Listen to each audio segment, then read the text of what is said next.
The trade deadline is just a couple of days away, and while we don't know for sure how aggressive Ryan Poles plans to be at that trade deadline, we're talking about some of the players that are reportedly available that the Chicago Bears should take a look at. Plus, we're going to look at how Shane Waldron continues to just show this coaching staff has a problem with accountability and awareness. All that plus Mailbag right after this. You are now tuned in to Chicago Bears Central, your number one place for all Chicago Bears news and content.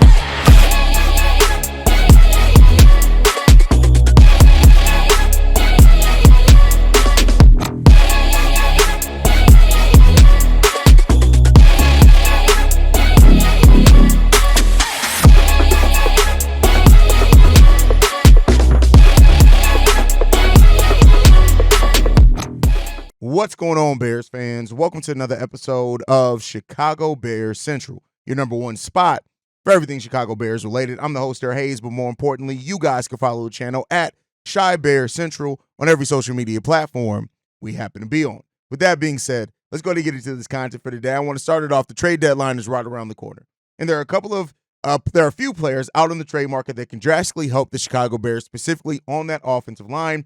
Reportedly, the Bears also were kind of looking around defensive ends. We don't know if that's still the case, but I got a handful of those that we can look at as well. Now, these guys all come from either Dan Garzanio with ESPN, Adam Schefter, or Ian Rappaport, who have all it's kind of a collection of all the players that are reportedly out there available. It just depends on if the Bears are going to be making those calls to get those guys here in Chicago.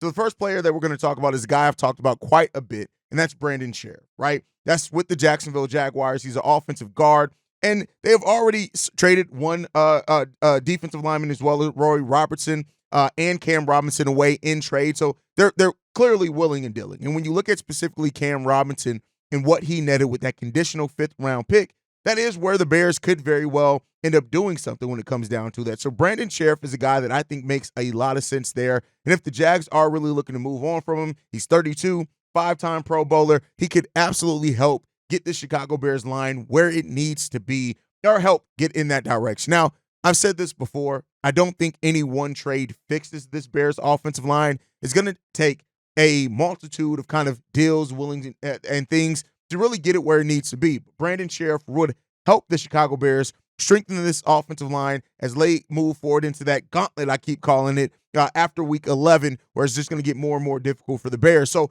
this acquisition of Brandon Scherff could go, a step in the right direction, adding a veteran piece there. And then you could still in the offseason add some young offensive linemen to that, but you have an anchor of a veteran in Brandon Scherff there. So I really like that move, especially considering he's a former five-time Pro Bowler. I like that a lot for the Chicago Bears' position of need, and especially with all the injuries that are stacking up for the Bears as well on that offensive line. I think that can go a long way in helping this Bears team a lot personally. Just got to see if Ryan Poles is going to be aggressive about going out there and getting it done.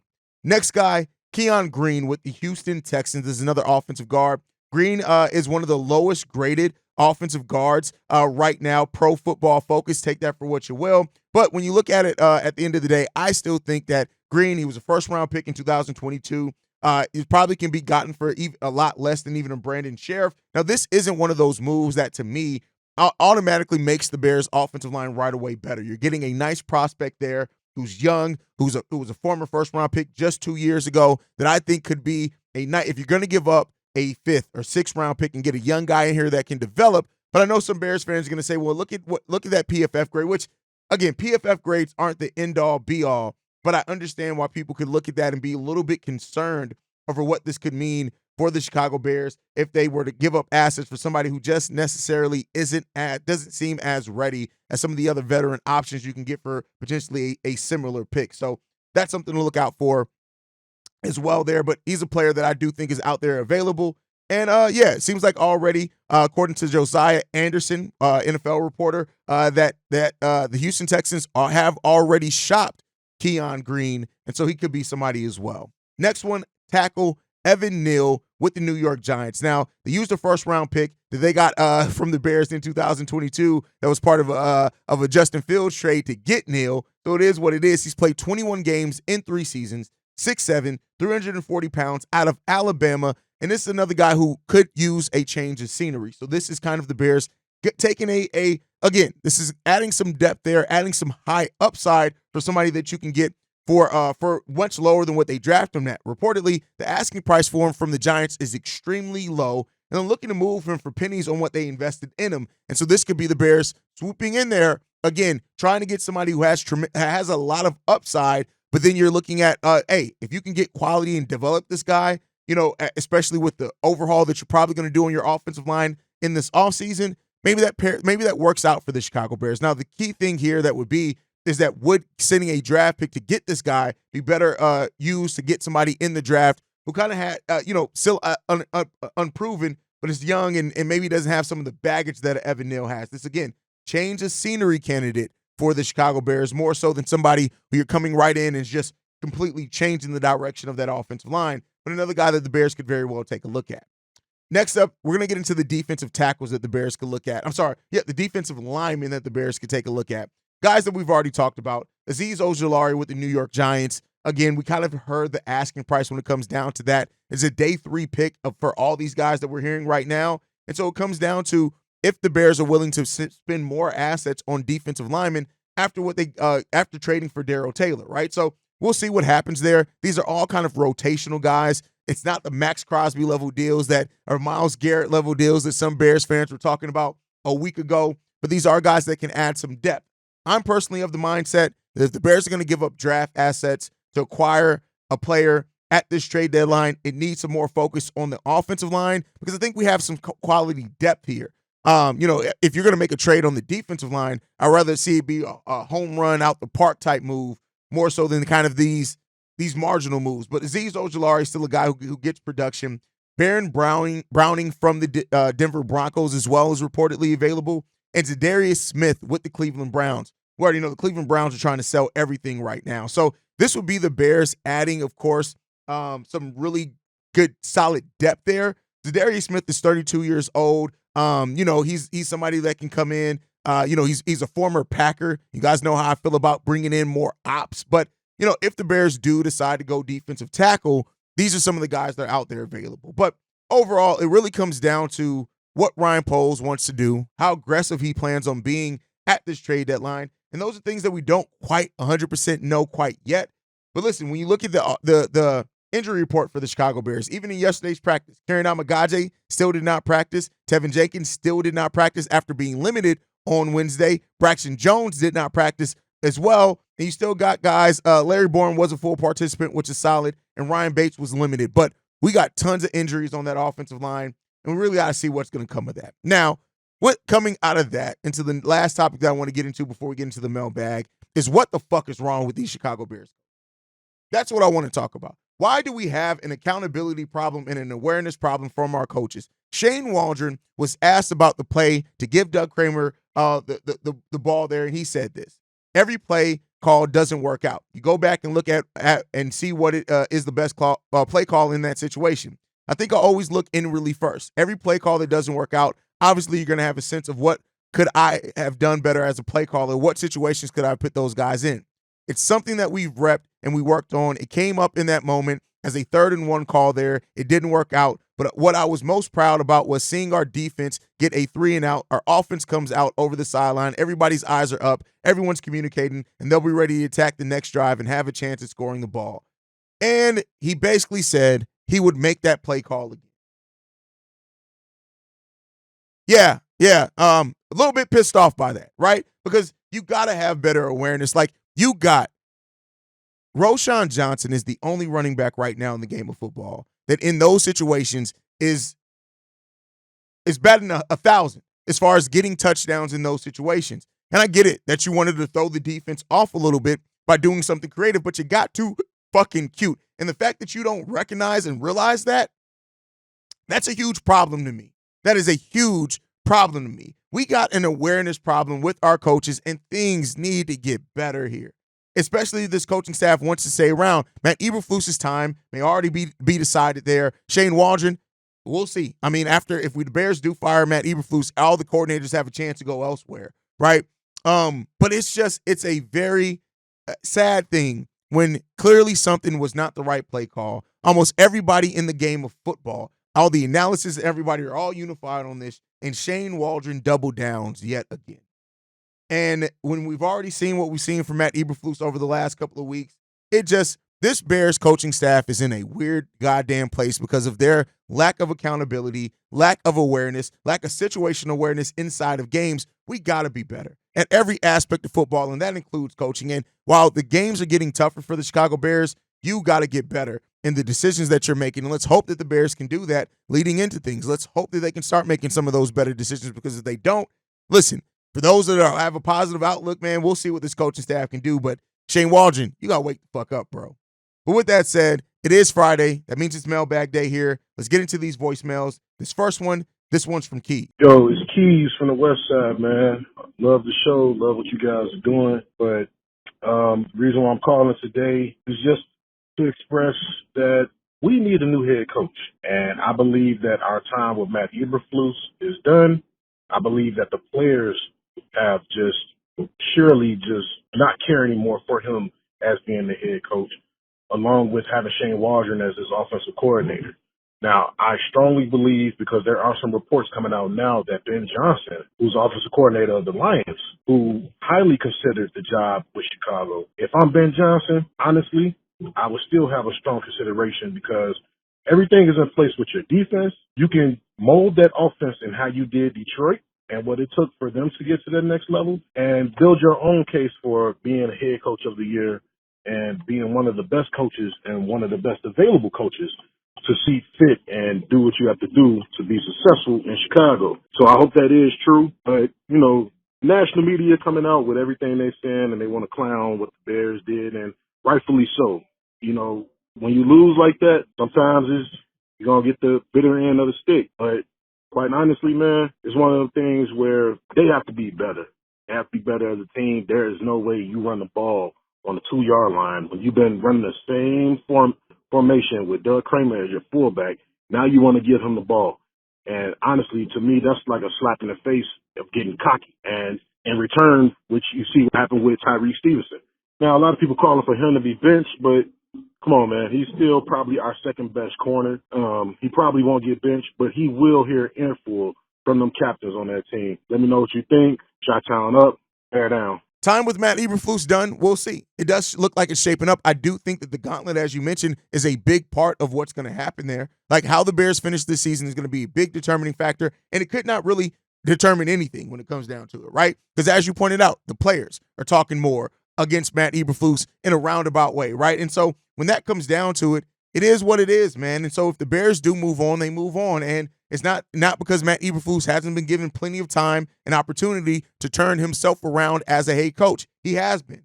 Now he got to get his shit together, and we'll see what that means for him. Now, as far as the Ben Johnson rumors, I always say look at the timing of the rumors, but you did point out a great point in this that I want to highlight.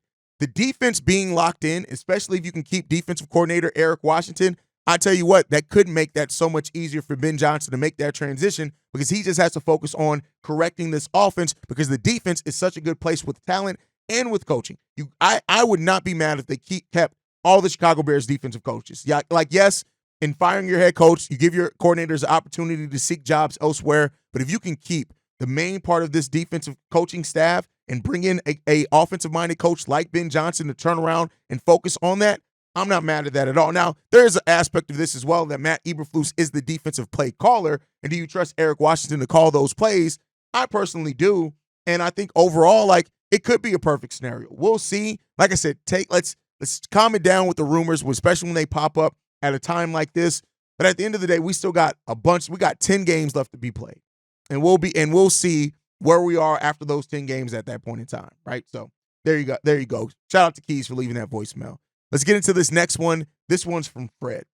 What up, Haize? It's your boy Fred, man. I watched the game Sunday, and I did, check out the show. And I can understand where Steve-O coming from. As far as how the Bears play, I'm going to say this and I'll say that. Yeah, I commented and put it on one for the end of the day. Honestly, they lost as a team. So we can put blames on both sides. The offense ain't do shit through the whole game, which Kev said, which I understand where he come from.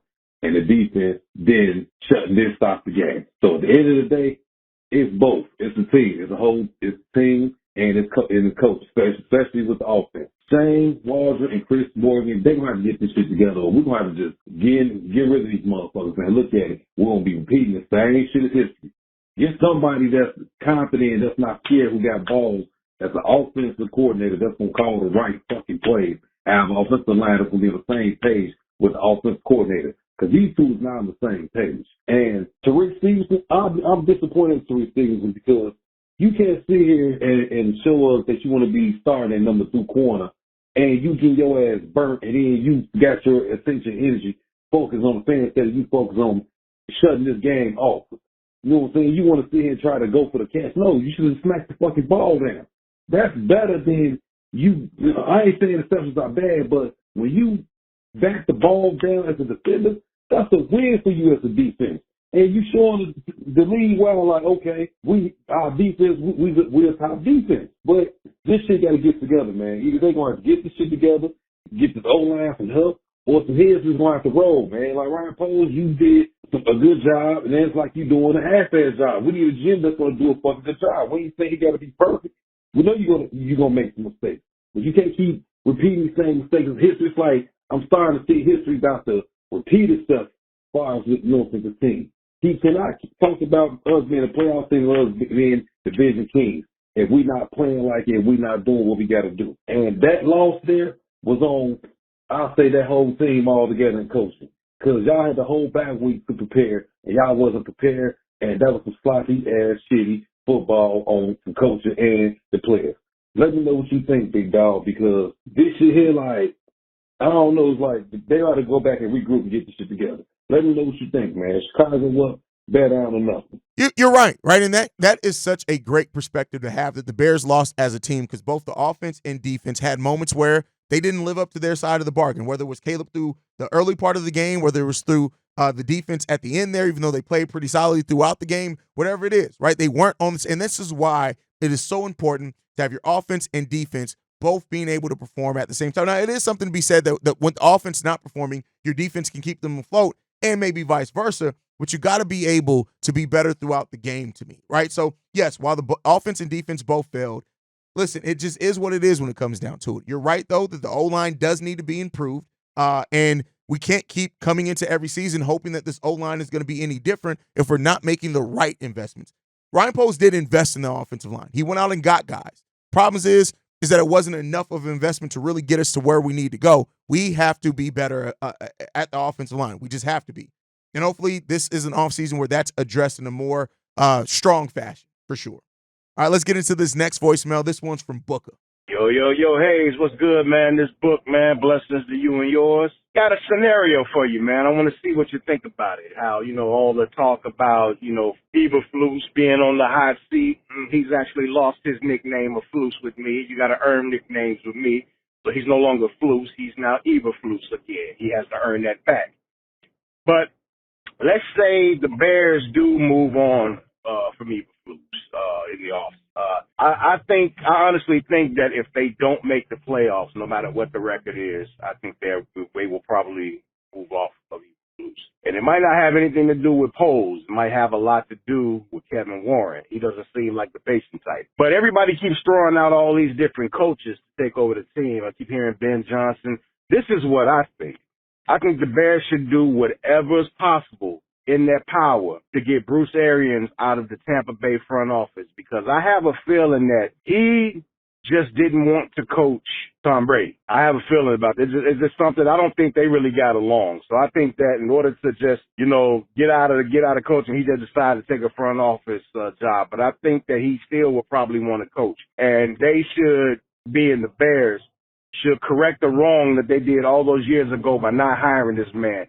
Bruce Arians should be the Bears coach right now if they weren't too stupid doing the fake meetings and all that other stuff that has nothing to do with this man coaching his team. Bruce Arians as the coach of this team will already put this team up to a different level. That dude is a hell of a coach that does not get talked about as much as he should. But Bruce Arians with this offense and this defense, man, the NFL would be in for a problem and a half that they would not be ready for. So what do you think about that, man? I think that they should try to get Bruce Arians if they move off of Eberflus.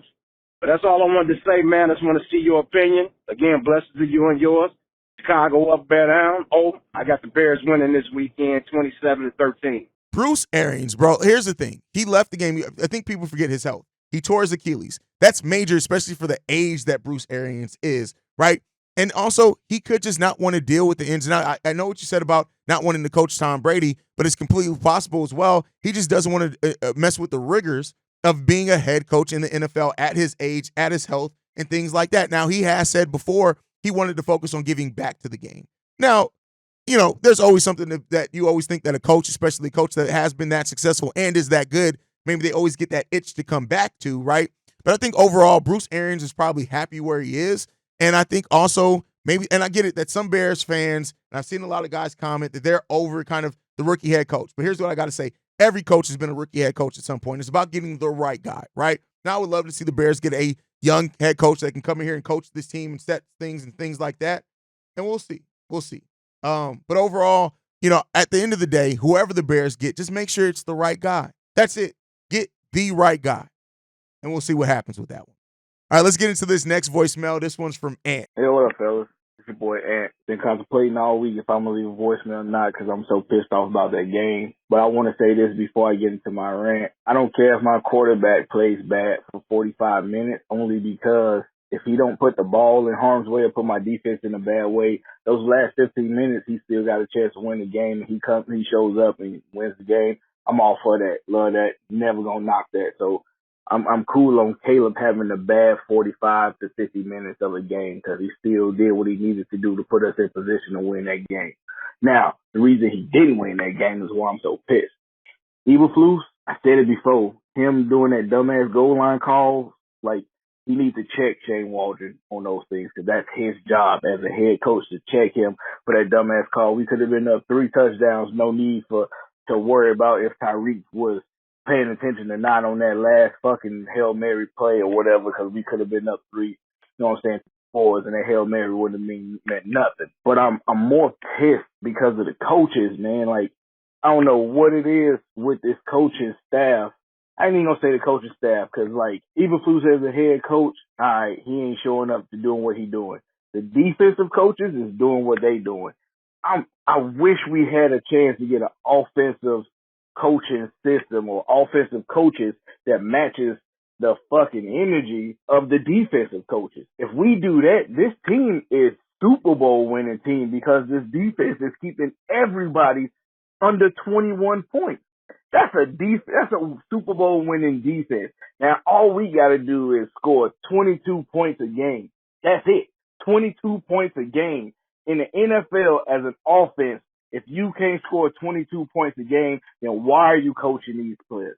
You got all the talent in the world. Hell, who is like, what's the team that's like 1 and whatever? Like they scoring close to 21 points a game. Hell, the Jets are scoring close to 21 points a game, and they got fucking garbage trash margins over there right now. Like I don't get it. It's a problem that we've had for a long time now. Hell, we had that problem last season. If we had an offensive coaches that matched the defensive coaches, we'd have been good. Hell, Getsy was scoring 21 points a game at the end of his time last year. Now, if he can do it, why can't this coaching staff do it? Like, it's just being honest, man. Like, they can't match the defensive side of the ball, and that's a problem for me. Like, if you get rid of Flus, cool, but match the defensive side with the offensive side. Keep Eric Washington. I don't care if you get rid of Flus or not. Keep Washington. And then match his energy on the offensive side. I can't stress it no more. You don't care if your quarterback plays bad for 45 minutes. I won't necessarily say that because I do think if the Bears offense played better throughout that game, it wouldn't have come down to a Hail Mary with what our defense was able to do, right? But again, the defense is still wrong for what they're able to. Caleb Williams put together a great fourth quarter. You cannot take away from that. That is one of the positives coming out of that game is what Caleb Williams was able to do in that fourth quarter showed greatness, right? But he has to be better throughout a full and total game. He has to be better for a full game. The offense has to be better for the full game because what our defense is able to do themselves for a full game, the offense, listen, you just got to, listen, if you can put up 28 points, you are in a chance to win every game with the way our defense plays so far in this season. So that's what it comes down to. Goal line calls by Shane Waldron, absolutely. We've talked about them ad nauseum at this point. It is what it is, right? And you say that we need to bring in somebody who can match the offensive play calling, match the defense with the offensive play calling. That's what Shane Waldron was supposed to do, right? That's what he was supposed to do. And some of his stupid decisions have led us not to be able to get what we paid for. And overall, the Bears are going to have to really evaluate some things strongly because they're going to have to look at, and I think it always comes down to this for me, and maybe this is just my perspective, but it comes down to this. When you are evaluating, when you're a front office person or whatever, and you're evaluating your team, you have to look and be honest with yourself about how close do we feel like this roster should be? And then how much is what is, right, holding it back, be the offensive line or whatever else, but how much do we feel like coaching is holding that back? And if you feel in any shape, form, or fashion, if you truly believe that you have the right guys and you think coaching is what holding you back, you got to make a move at the coaching position. You have to make a move at the coaching position if that's the way that you evaluate this. And that's what Ryan Poles has to look at this offseason. And let's hope that he comes up with the right decision. All right, let's get into this last voicemail. This one's from Rory. Hey, what's up, my man? This is Rory. Reaching out to you, man. Staying lit. You know what I'm saying? Hey, Haize. Hey, man, that game, Sunday against Washington had me sick like every other Bears fan, brother. Man, look here. I'm tired of Eberflus, bro. He got to go. Him and Shane Waldron. I know we still got a lot of football to go, but that offensive line is horrendous, bro. You know what I'm saying? Because they couldn't stop anything. And think about it. We got a couple of easy games coming up. Yes, that's true. But, man, when we hit that gauntlet, man, we playing these divisional games, man, bro, I mean, come on. Think about Minnesota, a blitz-heavy team. Man, what we don't have an answer for that. And you see how Caleb was scrambling out of the pocket when they brought some heat to him. You know what I'm saying? I'm wondering how is he going to hold up against Minnesota? That's going to be foretelling. You know what I'm saying? And like I said, man, hey, just like how they got together, you know, let me ask y'all this, man, and tell me what you think. So just like they got together, the captains and leaders of the team, right, got together and asked, you know, got with Shane Waldron and met with him. Why don't they do this, man? Check this out. You know, give me your feedback. Why don't they do this? Take the leaders, you know what I'm saying, of the team and meet with, not with Eberflus, but bro, I mean, we're talking about getting Eberflus out of there. Had them meet with Kevin Warren and Ryan Poles and like, hey, get that feedback on like, you know, hey, what y'all feel about this coach or about the OC by bringing in the next head coach and the next OC. Get that feedback and see how they feel about, you know, certain coaches and OCs, man, who they would like to, you know, see as their OC, who they like to see as their head coach. I think that's a great idea. They ain't never done that before. You know what I'm saying? And you see, well, after that meeting, you know, Shane Waldron kind of changed things around a little bit, but then he regressed and went right back to the same bonehead plays and stuff like that, which Matt Eberflus okayed, you know, with that lineman running the ball. That was the most stupidest thing I've ever seen in my life. But, man, let me know what you think, Haize, man. You know what I'm saying?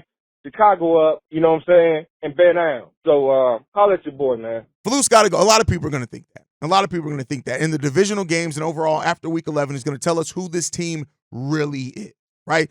For those that, my pessimistic Bears fans that say, well, the Bears defense is good, but how are they going to perform in our division? How are they going to perform against the tougher matchups? We're going to get that answer. To see how Caleb performs against better defense and the offense against better defense.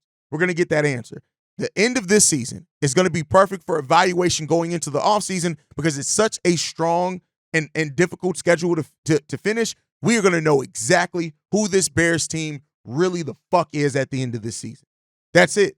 We're going to know exactly who they are. And through knowing who exactly this team is, it should give a level of clarity of what Ryan Poles needs to do and how aggressive he needs to be about going out and improving the coaching staff, the team, the offensive line, whatever it is, so that we can compete with the teams. If we don't compete with them, let's hope so, right? Like I said in yesterday's episode, I'm not giving up hope yet, but how we finish this season because of the competition that we're facing to end the season and the strength of schedule, it's going to tell us so much about where this Bears team truly sits in the North and overall in the NFC. And for that, listen, win, lose, or draw, I'm excited to see where we truly measure up at so we can eliminate questions and then find the answers to those questions in the offseason.